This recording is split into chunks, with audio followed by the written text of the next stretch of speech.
दोस्तों नमस्कार। आशा है कि आप अच्छे होंगे। मैं हूं विजय कुमार पाल, एक लेखक। मेरी एक किताब discriminated Hindus bye Vijay Kumar Pal है, इसको ज़रूर पढ़ें। और बहुत सी किताबें हैं। तो दोस्तों आज हम कुरान के पैगंबर टिप्पणी, पैगंबर सल्लल्लाहु अलैहि वसल्लम क्या करते थे, मोहम्मद साहब किस तरह ये बेसिर पैर की बातें करते थे, किस तरह नफ़रत फैलाते थे, उसके बाद आज हम इसकी चर्चा करेंगे। आज हम सही बुखारी, जो कि एक ऑथेंटिक हदीस है, जो कि बुखारी की हदीस है, ऑथेंटिक है, पहले नंबर पर मानी गई है। इसका खंड 6 पुस्तक 60 संख्या 1 के बारे में बयान करेंगे। जब अबू सईद बिन अल मुअल्ला ने बयान किया, ये हदीस का मतलब होता है जो मोहम्मद साहब के ज़माने की बातें हैं, उनका वर्णन किया जाता है कि मोहम्मद के क्रियाकलाप किस तरह के थे। यद्यपि भी इनके क्रियाकलाप तो कोई अच्छे क्रियाकलाप नहीं थे, पूरी दुनिया जानती है। अब्दुल बिन मुअल्ला ने बयान किया, जब मैं मस्जिद से नमाज़ पढ़ रहा था, अल्लाह के रसूल ने मुझे पुकारा, लेकिन मैंने कोई जवाब नहीं दिया। बाद में मैंने कहा, हे अल्लाह के रसूल, मैं नमाज़ पढ़ रहा था। उन्होंने कहा, क्या अल्लाह ने नहीं कहा था अल्लाह की आज्ञा मानो, और जब तुम्हें बुलाए तो उसके रसूल की आज्ञा मानो। यानी कि यहाँ पर जो रसूल है, ये चैप्टर 8 कुरान का है, 24वीं वर्ष है, कि अल्लाह का जो रसूल है मोहम्मद अल्लाह से भी बड़ा है, यानी कि रसूल की आज्ञा मानो। फिर क्योंकि मोहम्मद ने ये इस्लाम को चलाया था, मोहम्मद ही अल्लाह है, अल्लाह ही मोहम्मद है। गंगाधर ही शक्तिमान है, शक्तिमान ही गंगाधर है। फिर उसने मुझसे कहा, मस्जिद से निकलने के पहले मैं तुम्हें एक सूरा सिखलाऊंगा, यानी कि एक आयत सिखलाऊंगा, जो कुरान की सबसे बड़ी सूरा है। इस सूरा अल बकर है सबसे बड़ी। तो फिर उसने मेरा हाथ पकड़ लिया, और जब मस्जिद में जाने को हुआ तो मैंने उससे कहा, क्या तुमने मुझसे नहीं कहा था मैं तुम्हें एक सूरा सिखाऊंगा जो कुरान की सबसे बड़ी सूरा है। उन्होंने कहा, अल्हम्दुलिल्लाह रब्बिल आलमीन, अल्लाह अर्थात अल्लाह की स्तुति हो जो सारे संसार का पालनहार है, जो अलसवाल मथानी है, और महान कुरान है जो मुझे दिया गया। तो पहली बात तो यह है कि अल्लाह अगर पूरे संसार का पालनहार होता तो ये अल्लाह गैर मुस्लिमों को कत्ल करने की बात ही नहीं करता। तो अल्लाह तो पालनहार ही नहीं है लोगों का। ये जो झूठ बोला गया है हर जगह, इस्लाम झूठ का पुलिंदा मात्र है। खंड 6 संख्या 2 पुस्तक 60 क्या कहती है, दूसरी हदीस। अबू हुरैरा ने रिवायत किया, अल्लाह के रसूल ने कहा, जब इमाम कहते हैं गैर इल मकदूबी अल्ले वलद दलीन, अर्थात उन लोगों का मार्ग नहीं जो अपने क्रोध को अर्जित करते हैं, नहीं उन लोगों का मार्ग जो भटकते हैं, तो आपको आमीन कहना चाहिए, क्योंकि यदि किसी का आमीन कहना फरिश्तों के साथ मेल खाता है तो पिछले पाप क्षमा कर दिए जाएंगे। अब सवाल ये है कि कितने पाप इस्लाम माफ़ करेगा लोगों के, क्योंकि इस्लाम तो मुसलमानों को पाप ही करना सिखाता है, गैर मुस्लिमों को कत्ल करना, उनकी औरतों के बलात्कार करना, उनको मलिका अमीन बनाना। तो कितने पाप क्षमा करेगा, ये अल्लाह तो पाप सिखाता है। तो आमीन कहने से क्या हो जाएगा? क्या मुसलमान गैर मुस्लिमों का कातिल नहीं रहेगा? क्या मुसलमान या पैगंबर मोहम्मद जो गैर मुस्लिम औरतों की इज्जत उतारते थे, क्या वो बलात्कार क्षमा कर दिए जाएंगे? कभी क्षमा नहीं होंगे। संख्या 3 क्या कहती है? अनस ने बयान किया, पैगंबर ने कहा, पुनरुत्थान के दिन मोमिन इकट्ठे होंगे, यानी कि जब दोबारा मुर्दे जी उठेंगे, और कहेंगे हम किसी से अपने रब के बारे में हमारे लिए सिफारिश करने को कहेंगे, तो वे आदम के पास आएंगे। वही आदम जिसको मोहम्मद ने आदम और ईव से जो चोरी किया, यहूदियों की धर्म पुस्तक और ईसाइयों की धर्म पुस्तक बाइबल से, यहूदियों की धर्म पुस्तक तोरा से, कि आप सभी लोगों के पिता हैं। पहली बात तो है कि आदम से कोई दुनिया नहीं बनी, यही झूठ और फरेब है, एक इंसान से कोई दुनिया नहीं बनी। आपको पता है कि हजारों जोड़े एक साथ डेवलप हुए, चिंपैंजी, गोरिल्ला, ओरंगटाउन और गिब्बन, जो बहुत नज़दीकी वंशज है मानव के, टार्सियर्स वगैरह या लीमर्स वगैरह, जिनके पुरखों के नज़दीकी संबंधियों से हम बने हैं, तो ये आदम से बने हैं, यही झूठ है। तो ये आप लोगों के पिता हैं, और अल्लाह ने हमें आपके अपने हाथों से बनाया है, और फरिश्तों को आपको सजदा करने का आदेश दिया है। आपने सभी चीज़ों के नाम सिखाए हैं, तो फरिश्तों ने आपको सजदा करने का आदेश दिया है। मज़े की बात यह है कि सभी चीज़ों के नाम नहीं सिखाए। कुरान का अल्लाह जो फल सऊदी अरब में नहीं होते उनके नाम नहीं जानता। कुरान का पैगंबर जो सऊदी अरब में मसाले नहीं होते उनके नाम नहीं जानता, क्योंकि ये कोई दुनिया को बनाने वाले का पैगाम है ही नहीं। ये तो मोहम्मद ने अपना पैगाम बनाया है। तो अल्लाह सबके नाम क्यों नहीं बताए उन्होंने? अल्लाह ने उसका नाम क्यों नहीं बताया? जो जुरासिक पीरियड में जो डायनासोर्स हुए उनके नाम क्यों नहीं बताया अल्लाह ने? क्योंकि डायनासोर के बारे में मोहम्मद जानता नहीं था, ना अरबी लोग जानते थे कि डायनासोर जब तक विलुप्त हो गए थे। तो ये सब झूठ और फरेब है कि आदम ने सारे नाम बताए, कोई नाम नहीं बताया, झूठ और फरेब का ये। तब आदम को अपने पाप याद आएंगे, वह उस पर शर्मिंदा होगा। नूह के पास जाओ, क्योंकि पहला रसूल था नोआ, जो कि यहूदियों का रसूल था, जिसे अल्लाह ने धरती के निवासियों के लिए भेजा था। वे उसके पास जाएंगे और नूह कहेंगे, क्या कहेंगे नूह? मैं इस कार्य के योग्य नहीं हूँ। मैं अपने अल्लाह से उस कार्य की गई प्रार्थना को याद करेगा जिसका उसे ज्ञान नहीं था। फिर उससे लज्जित होगा, कहेगा खलील उर रहमान, अर्थात इब्राहिम के पास जाओ। ये सारे फरिश्ते जो इब्राहिम था, इसको इब्राहिम बनाया मोहम्मद ने, और नोवा को नूह बना दिया। वे उसके पास जाएंगे, तब कहेगा इस कार्य की योग्य नहीं। मूसा के पास जाओ। अब मूसा कौन था? यहूदियों का मोसेस, वह बंदा जिसे अल्लाह से सीधे बात की, उसे तौरात प्रदान की। तौरात तो अल्लाह की किताब ही नहीं है, यहूदी तो मानते नहीं है, तौरात तो यहूदियों की पुस्तक है। और तो उसके पास जाएंगे, वो कहेगा इसमें कार्य की योग्य नहीं हूँ। वे एक ऐसे व्यक्ति की हत्या का उल्लेख करेगी जो हत्यारा नहीं था, इसलिए वह अपने प्रभु के सामने लज्जित होगा। और वह कहेगा ईसा के पास जाओ। ईसा भी पैगंबर नहीं है इस्लाम का। ईसा तो मानता ही नहीं, क्योंकि ईसा का जिक्र, मोहम्मद का जिक्र तो है ही नहीं ईसा वाली किताब में, बाइबल में। ईसा के पास जाओ, अल्लाह के बंदे, उसके रसूल, अल्लाह के वचन, उससे आने वाली आत्मा के भाई। ईसा कहेगा मैं इस कार्य की योग्य नहीं हूँ। मोहम्मद के पास जाओ, मोहम्मद के पास जाओ, अल्लाह के बंदे जिसने पिछले और भविष्य के पाप अल्लाह ने क्षमा कर दिए। तो अल्लाह ने अल्लाह का बंदा कौन है? मोहम्मद। यानी कि ये गारंटी है कि मोहम्मद ने जो कत्लो गारत किए, जो काफिले लूटे, जो औरतों से बलात्कार कराए, उनको ये माफ़ कर देगा अल्लाह। तो ये अल्लाह कितना क्रूर अत्याचारी है, ये कोई माफ़ नहीं कर रहा था, ये मोहम्मद के दिमाग की खुरापात थी। तो वो मेरे पास आएंगे। अब मोहम्मद खुद ही कह रहा फिर मेरे पास आएंगे, मैं यहाँ तक जाऊँगा, मैं अपने अल्लाह से अनुमति मांगूंगा और मुझे अनुमति दे दी जाएगी, क्योंकि अल्लाह मोहम्मद का नौकर था, इसलिए अनुमति दे दी जाएगी। और जब मैं अपने रब को देख लूँगा तो सजदे में गिर जाऊँगा, और मुझे जब चाहेगा उसी अवस्था में रहने देगा। फिर मुझसे बात की जाएगी, मोहम्मद अपना सिर उठाओ। मोहम्मद इतना बेवकूफ़ बना के चला गया कि मोहम्मद अपना सिर उठाओ। और किसी ने देखा कि मोहम्मद तो मर गया, उसकी हड्डियाँ गल गई। मांगो तुम्हारी मांग स्वीकार करी जाएगी। लोगों को बेवकूफ़ उल्लू बना के चला गया ये अरबियों को। तो तुम्हारी बात सुनी जाएगी, सिफारिश करो, तुम्हारी सिफारिश स्वीकार की जाएगी। मैं अपना सिर उठाऊँगा, अल्लाह की स्तुति, मैं एक कहावत दुआ करूँगा, वह मुझे सिखाएगा, फिर मैं सिफारिश करूँगा। मेरे लिए एक सीमा निर्धारित करेगा, मैं किसे स्वर्ग में प्रवेश दूँ। तो किसको देगा मोहम्मद स्वर्ग में प्रवेश? स्वर्ग में प्रवेश तो उन गुंडे और बदमाश और कातिल और खूनी हत्यारों को देगा जो कि इस्लामिक विचारधारा को मानते हैं, क्योंकि इस्लामिक विचारधारा ही उनको कातिल, खूनी और हत्यारा बनाती है। फिर मैं अल्लाह के पास आऊँगा और अपने रब को देख लूँगा, और अल्लाह मेरे लिए एक सीमा निर्धारित करेगा, मैं किसे स्वर्ग में प्रवेश दूँ। फिर मैं तीसरी बार आऊँगा, फिर चौथी बार वापस आऊँगा और कहूँगा कोई भी नरक में नहीं रहता सिवाय इन लोगों ने जिन्हें कुरान ने नरक में कैद किया। तो कुरान ने नरक में किनको कैद किया? गैर मुस्लिम को। गैर मुस्लिम की इच्छा कितना भी अच्छा हो, कितने भी अच्छे कार्य करे, उसके लिए नरक है, क्योंकि ये अल्लाह ही इस तरह का बदमिजाज अल्लाह है जो मोहम्मद ने अपने दिमाग से पैदा किया।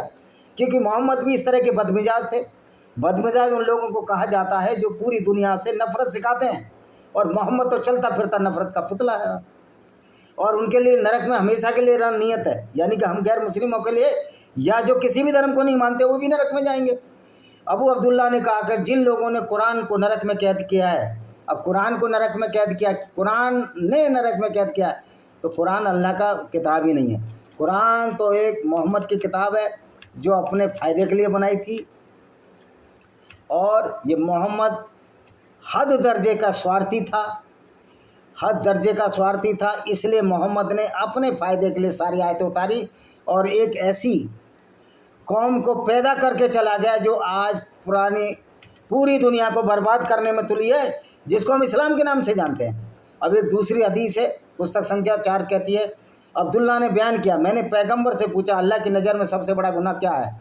उन्होंने कहा यदि तुमने अल्लाह का दुश्मन बना लिया अल्लाह को, हालांकि तुम्हें उसी ने पैदा किया। मैंने कहा सचमुच बहुत बड़ा गुनाह है।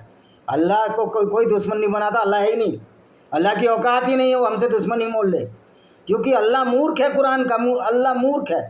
ये मोहम्मद का बनाया वो अल्लाह है। जो अल्लाह यही नहीं जानता कि धरती चपटी है या गोल है, वो अल्लाह क्या जाने। अल्लाह तो कहता है धरती घूम नहीं रही है, सूर्य उसके चारों तरफ घूम रहा है। तो ये अल्लाह मूर्ख है। मूर्ख और मूर्खों को मानने, मूर्ख अल्लाह के अनुगामी भी मूर्ख होंगे, सिंपल सी बात है। मैंने कहा सचमुच बहुत बड़ा गुनाह है। फिर उसके बाद क्या, उन्होंने कहा अपने बेटे को मार डालना ताकि तुम्हारा खाना तुम्हारे साथ बांट ना सके। अपने बेटे को मार डालना गुनाह है। तो अल्लाह तो कहता है कि सारे जो रब मैंने बनाई है सारे मेरे बेटे हैं। फिर यह हिंदुओं को, ईसाई और यहूदियों को, मुस्लिमों के हाथ क्यों कत्ल कराता है? तो सबसे पहले तो अल्लाह नरक की आग में जलेगा। अगर कोई अल्लाह है तो नरक की आग अल्लाह जलेगा, मोहम्मद जलेगा। क्यों गैर मुस्लिम जलेंगे? उन्होंने क्या गलत किया है? उन्होंने कहा अपने पड़ोसी की पत्नी के साथ अवैध सेवा संबंध बनाना। तो मोहम्मद ने तो अपने दत्तक पुत्र ज़ैनब की पत्नी से भी संबंध बनाए, उसको नंगी हालत में देख लिया। और मोहम्मद ने तो मारिया अल-किब्तिया, जो कि एक कॉप्टिक ईसाई थी, जिसको अल मकूकस जो अलेक्जेंड्रिया का गवर्नर ने उससे गिफ्ट में लिया था उसकी छोटी बहन सीरीन के साथ, और उसके साथ अवैध संबंध बनाए। जब उसने अवैध यौन संबंध बनाए तो उसे इब्राहिम नाम का बेटा पैदा हुआ। अब ये कहकर कुरान नहीं, मोहम्मद नहीं पढ़ सकता कि मोहम्मद के लिए सारी लड़कियां हिबा हैं, मोहम्मद चाहे जो कुछ कर सकता है। तो बड़ा इनडिसिप्लिन्ड आदमी था यह व्यक्ति, इसको अपनी यौन इच्छाओं पर कंट्रोल नहीं था। सईद बिन जैद ने रिवायत किया, अल्लाह के रसूल ने कहा एक प्रकार का खाद कबक कम्मा एक शैवाल मन्ना की तरह बिना प्रयास के प्राप्त होता है, इसका पानी आँखों की परेशानी की एक दवा है। अरे भैया, शैवाल डालने से आँख सही थोड़ी होती है। अबू हुरैरा ने रिवायत किया, पैगंबर ने कहा इस्राएल की संतान से कहा अगर नगर के द्वार में प्रवेश करो, विनम्रता से सजदा करो और अर्थात कहो हिद्दतून अर्थात पश्चाताप अर्थात हे अल्लाह हमारे पापों को क्षमा कर दे। इजराइल की संतान कौन? ईसाई। अरे अल्लाह तो खुद बहुत बड़ा पापी है, अल्लाह को हमसे क्षमा मांगनी चाहिए। मोहम्मद के पैरोकारों को, मोहम्मद के विचारधारा को मानने वालों को हमसे क्षमा मांगनी चाहिए कि तुम्हारा एक पैगंबर ऐसा था जो गैर मुस्लिमों को कत्ल करके चला गया, उनकी औरतों से बलात्कार करके चला गया, उनको बाज़ारों में बेच कर चला गया। तो क्षमा मुसलमानों को मांगनी चाहिए, अल्लाह को भी हमसे क्षमा मांगनी चाहिए कि एक ऐसी कौम तैयार कर गया जो पूरी दुनिया में गुंडागर्दी कर रही है इस्लाम के नाम पर। इस्लाम सचमुच में एक गुंडागर्दी है गैर मुस्लिमों के खिलाफ। हमारे परंतु वे नितंबों के बल घसीटते हुए अंदर गए, उन्होंने कुछ अलग किया और कहा हिदायतुन, परंतु साथ में कहा एक बाल में एक दाना। तो इस तरह की मूर्खतापूर्ण बात है। अनस ने बयान किया, एक और हदीस है, अब्दुल्ला बिन सलाम को अल्लाह के रसूल की मदीना पहुंचने की खबर मिली जब वह खेत से फल इकट्ठा कर रहे थे। मदीना पहुंचे ना मोहम्मद, मक्का से जब इनको खदेड़ा गया, इसलिए वह पैगंबर के पास आए और कहा मैं आपकी 3 बातों के बारे में पूछता हूं जो किसी को नहीं पता सिवाय पैगंबर के। पहली, क़यामत की पहली निशानी क्या है? अब ये अनस जो है ये भी मूर्ख था मोहम्मद की तरह। जन्नत वालों का पहला खाना क्या? एक बच्चा अपने पिता माँ जैसा कैसे दिखता है? पैगंबर ने कहा अभी मुझे जिब्रील ने इसके बारे में बताया। अब जिब्रील तो फरिश्ता ही नहीं है इस्लाम का, वो फरिश्ता था यहूदियों का जिसको कि गैब्रियल कहते हैं। पहले तो अब्दुल्ला ने कहा जिब्रील, पैगंबर ने कहा, अब्दुल्ला ने कहा वह फरिश्तों में यहूदियों का दुश्मन है। इस पर मैं पवित्र आयत पढ़ी, फरिश्तों में यहूदियों का दुश्मन है। अरे जिब्रील तो यहूदियों का फरिश्ता है, गैब्रियल जिसको तुमने जिब्रील बना लिया वो दुश्मन कैसे हो जाएगा? जो कोई जिब्रील का दोस्त है उसे अब अपने क्रोध में मर जाना चाहिए। अरे हम जिब्रील को मार देंगे। ए उल्लू का पट्टा एक फरिश्ता जो ऐसी हरामजादा आयतें लाया जो गैर मुस्लिमों को कत्ल करने की बात करती हैं, ऐसे फरिश्ता था ये, शैतान था ये, जो इस तरह की गुंडागर्दी भरती आयतें लाता था, क्योंकि उसने अल्लाह की अनुमति से तुम्हारे दिल में कुरान को उतारा है। क्या गुंडागर्दी भरी किताब उतारी है गैर मुस्लिमों के खिलाफ, मूर्खता और अज्ञानता भरी। फिर उन्होंने कहा क़यामत की पहली निशानी आग होगी जो लोगों को पूरब से पश्चिम की ओर इकट्ठा करेगी। आग होगी तो फिर आग से क्या मुसलमान नहीं मरेंगे? जहाँ तक जन्नत वालों का भोजन है, मछली के कलेजे का टुकड़ा होगा, यानी जन्नत में मछली मिलेगी, यानी वहाँ भी हत्या करके खाएंगे। ये है इस्लाम। अगर पुरुष का श्राप स्त्री के श्राप से पहले हुआ तो बच्चा पिता जैसे पैदा होगा, और अगर स्त्री का श्राप पुरुष से बच्चा माँ जैसा हुआ, यानी कि ये हालत है। अरे भाई X Y chromosome, X X chromosomes मिलते तो बेटी पैदा होती है, एक्स वाई होते तो पुरुष लड़का पैदा होता है। लेकिन मोहम्मद को पता ही नहीं था, इसलिए हम कहते हैं मोहम्मद एक झूठा नबी था। यह सुनकर अब्दुल्ला ने कहा, मैं गवाही देता हूँ अल्लाह के की बात नहीं की जा सकती, और आप अल्लाह के रसूल ने। उसने कहा, मैं अल्लाह के सिवा किसी की इबादत नहीं करूँगा क्योंकि आप अल्लाह के रसूल हैं। यानी कि वो भी पक्का ही मूर्ख था जो मोहम्मद का चेला था। यहूदी झूठे, अरे झूठा यहूदी नहीं, मुसलमान और तुम्हारा पैगंबर झूठा है। अगर उन्हें पता चल गया मैंने इस्लाम धर्म अपना लिया तो मुझ पर झूठा आरोप लगाएंगे। इसी बीच कुछ यहूदी मोहम्मद के पास आए और उनसे पूछा, तुम्हारे बीच अब्दुल्ला क्या हैसियत है? उन्होंने जवाब दिया, वह सब में अच्छे हैं, क्योंकि मुसलमान बन जाएगा, लूटपाट करेगा, कत्ल करेगा, बलात्कार करेगा, वो ही तो सबसे अच्छा मुसलमान है, और हमारे सरदार के बेटे हैं। पैगंबर ने कहा, अब्दुल्ला बिन इस्लाम धर्म अपना ले, तुम क्या सोचोगे? उन्होंने जवाब दिया, अल्लाह उन्हें इससे बचाए। तब अब्दुल्ला बाहर आए, कहा, मैं गवाही देता हूँ अल्लाह के सिवा किसी इबादत करने का हक़ नहीं, और मोहम्मद अल्लाह के रसूल हैं। तो ये इनकी घर की पंचायत थी। ये गवाही दे रहा है कि अल्लाह इतना क्रूर और अत्याचारी है, अल्लाह तो इबादत करने योग्य नहीं है, और मोहम्मद अल्लाह के रसूल है, रसूल उससे भी गया बीता है। जो लोगों को कत्ल कराने की आयत हैं, जिब्राइल नाम के फरिश्ते को, गैब्रियल को जिब्राइल बना लिया और लोगों को बेवकूफ़ बना रहा है। यहूदियों ने कहा था, अब्दुल्ला हम में सबसे बुरा बेटा है, उसे बुरा भला कहा। इस पर अब्दुल्ला ने कहा, अल्लाह के रसूल, मुझे इस बात का डर था। यहूदी बेवकूफ़ नहीं थे तुम्हारी तरह। मुसलमानों को जो मोहम्मद ने टोपी पहनाई है ना, जो प्रैंक किया है, हमारे मुस्लिम भाइयों को इसको समझना चाहिए।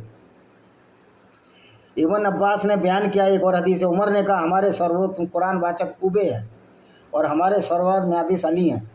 वो अली जो मोहम्मद का दामाद था, वो सबसे बढ़िया कुरान उबे पढ़ता था।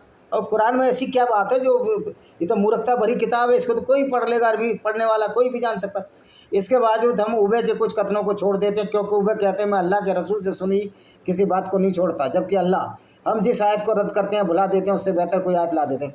अब ये बताए, अल्लाह तो बड़ा ताकतवर है, अल्लाह तो सब कुछ जानता है, अल्लाह तो बड़ा ज्ञानी अज्ञान है, तो ये ऐसी मूर्खता क्यों कर रहा है?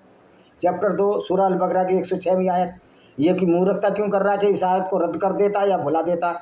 यानी अल्लाह भूल भी जाता है और फिर दूसरी आयत ला देता है, यानी कि पहली आयत खराब है।